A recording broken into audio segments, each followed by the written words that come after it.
আমরা এখন আছি গ্যাংটকের সবথেকে পপুলার জায়গা এমজি মার্গে। গ্যাংটকে ঘুরবে আর এমজি মার্গ ঘুরবে না এমন মানুষ কিন্তু দেখাই যায় না। ইভেন বেশিরভাগ মানুষই তো গ্যাংটকের এই এমজি মার্গের ওপরের হোটেলগুলোতেই থাকতে বেশি পছন্দ করে। বাট আমি এখন এসে ফিল করতে পারছি ভাগ্যিস আমরা এমজি মার্গে এসে হোটেল নিইনি। এমজি মার্গ থেকে বেশ 3-4 কিলোমিটার দূরে ছিল আমাদের হোটেল, সেটা তো আগেই দেখিয়েছি। সেখানকার পরিবেশটা কেমন আর এখানকার পরিবেশটা দেখে নাও। চারিদিকে বিল্ডিং আর বিল্ডিং, কোনো গাছ তো অনেক দূরের কথা, একটা ফাঁক ফোকর অবধি তোমরা কখনো খুঁজে পাবে না। আর গ্যাংটকে এটাই আমাদের শেষ দিন বলতে পারো। কালকে সন্ধ্যের দিকে আমরা বাড়ির উদ্দেশ্যে রওনা দেব।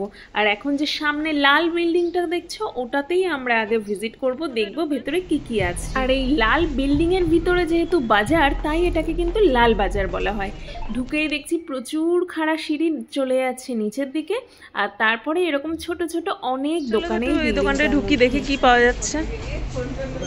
ওই দোকানটা আমাদের দুজনের মধ্যে কারোরই এখান থেকে কোনো রকম কিছু শপিং করার ইচ্ছাই ছিল না, তাই আমরা একটুখানি ঘুরেই চলে এসেছিলাম বাইরে। বাইরে এসে দেখলাম অসাধারণ একটা ফ্লাওয়ার মার্কেট। এখানকার মার্কেট কিন্তু প্রচুর বড়, ঘুরে শেষ করা যাবে না। তারপর চলে এসেছিলাম আমরা সবজি মার্কেট ঘুরতে, যে পাহাড়ের সবজি মার্কেটে কি নতুনত্ব ধরনের জিনিস দেখা যায় দেখার জন্য। প্রথমেই গিয়ে দেখলাম ওরকম শিকড় টাইপের কিছু। সৌগত তো ওটাকে বলছিল শাঁকা আলু, বাট আমার শাঁকা আলুটা মনে হয়নি। কিছুর একটা শিকড় ছিল। তারপরে এই লাল লাল যেগুলো দেখতে পাচ্ছি এগুলো কিন্তু এক ধরনের লঙ্কা, বোম্বাই লঙ্কা বলে, প্রচুর ঝাল হয়। আর এখানে গিয়ে আমার সব ফেভারিট সবজিগুলো তো দেখে মানে আমার পুরো ঝাঁপিয়ে ওখানেই খেয়ে নিতে ইচ্ছা করছিল। এখানটায় বিক্রি হচ্ছিল এক ধরনের স্প্রাউট, আর পাশেই ছিল প্রচুর মাশরুম। আমি জিজ্ঞেস করাতে বললো 50 টাকা। এবার কেজি না কি না 500 কিছুই জানি না। আর সামনে রাখা কুমড়োগুলোর সাইজটা দেখো, কি বিশাল একটা কুমড়োকে কেটে কেটে রেখে দিয়েছে। আর এখানে কিন্তু লেটুসও দেখেছি, যদিও আমি কখনো লেটুস খাইনি, বিকজ এদিকে অত পাওয়াও যায় না বলে। প্রচুর টাইপের এখানে মাশরুম বিক্রি হচ্ছিল। বাট আমাদের বাড়ি পৌঁছাতে এতটাই দেরি হবে, নষ্ট হয়ে যাওয়ার ভয়তে আমরা নিয়ে আসতে পারিনি। আরও এগিয়ে দেখলাম কিছুটা ফলের মার্কেট রয়েছে, ওখান থেকে লেবু কিনলাম। আর তারপর তো একটু এগোতেই এই যে বড় বড় দেখতে পাচ্ছ নারকেল গাছের নৌকার মতো, এগুলো যে কি ভগবান জানে। তেজপাতা নাকি ওগুলো?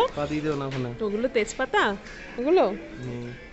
আর শুনলে সৌগতর কথা, ওর কথা শুনলে মানে আমার এমনিই হাসি পায়। ওই বড় জিনিসগুলোকে নাকি ওর দিকে তেজপাতা বলে মনে হচ্ছে। বাই দ্য ওয়ে, তারপর আমরা চলে এসেছি আর একটা বিল্ডিংয়ে। এই বিল্ডিংটা কিন্তু শুধু চারিদিকে জামা কাপড়, জুতো, ব্যাগ এইসব। সারাদিন পর এনার সাথে বেরিয়েছে, আমার কি অবস্থা, খাওয়ারই পাচ্ছি না। মানে আজকে সিরিয়াসলি সারাদিনে আমাদের কোনো ভ্লগে কিচ্ছু খেতে দেখেছি, আজকে কিচ্ছু খাইনি। সন্ধেবেলা ফার্স্ট এটা খাচ্ছি। অ্যাকচুয়ালি কি হয়, প্রত্যেক জায়গাতে গিয়ে ওর খিদে পায় না, বাট আমার তো টাইম পেলেই খিদে পেয়ে যায়। এই করে করে আর আমি এমন একটা জিনিস নেবো যেটা আমি পুরোটা খেতেই পারবো না, এই করে করে আমার আর খাওয়া হয় না কিছু। তারপর আমরা এখান থেকে বেরোনোর জায়গা খুঁজে পাচ্ছিলাম না, অনেক কষ্ট করে খুঁজে পেয়েছি। আসল এমজি মার্গে যে মানে মেন ভাইরাল যে রাস্তাটা, ওইখানে যাওয়ারই রাস্তা খুঁজে পাচ্ছিলাম না। তারপরে এখানে জেলখানার মতো জায়গাটা করে আমাদের এতটা স্বর্গের সিঁড়ি দিয়ে উঠে পৌঁছে গেলাম আমরা আসল ভাইরাল এমজি মার্গের স্ট্রিটে। আর মানে দেখে তো আমার জাস্ট ওয়াও লেগেছে, এত সুন্দর জায়গাটা সাজানো, মনে হচ্ছিল যেন আমি কোনো বিদেশে লন্ডন টন্ডনে কোথাও চলে এসেছি, এতটাই সুন্দর। আর রাস্তার দিকটাতে দেখো কি সুন্দর পাথর দেওয়া। এখন বুঝতে পারছি যে এমজি মার্গ কেন এত পপুলার।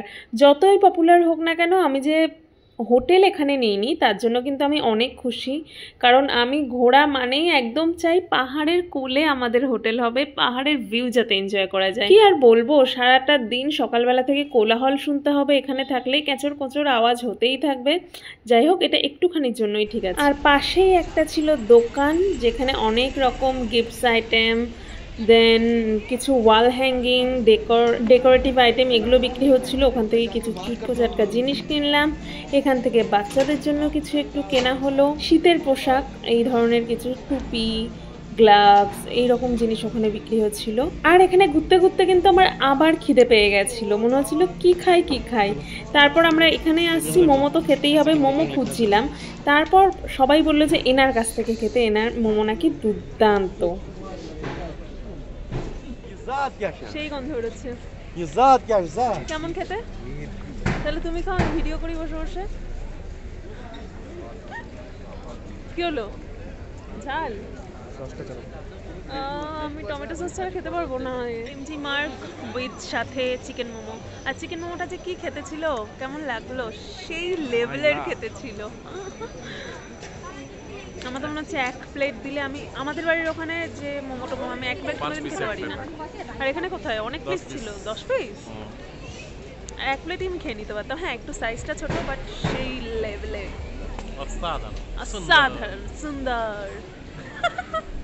আর এবার হচ্ছে আমাদের রুমে ফেরার পালা। আমরা যে রুটটা দিয়ে যাচ্ছি এটা প্রচুর ঢালু রাস্তা, বাট দিনের বেলা ভেবেছিলাম একটা ভিডিও করবো, বাট হঠাৎ করে চলে এসছে। আমি তো জানি না যে সামনে কি আসতে চলেছে, তো দিনের বেলা আর ভিডিও করা হয়নি, রাত্রিবেলা একটু ভিডিও করেছি। জানি না তোমরা কতটা বুঝতে পারছো যে এতটা ঢালু রাস্তা। আর আমি তো এত পেটুক, বাড়িতে এসেই আবার ওই কেকটাকে খাচ্ছিলাম, কালকের যে কেকটা কিছুটা বেঁচে ছিল।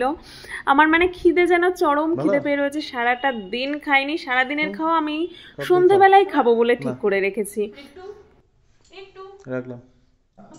আর একটু আগে ক্লিপটাকে কি খেয়াল করলে যে ও ফোন কাটার মতো ভিডিওটাকে অফ করবে না বলে বলছে রাখলাম।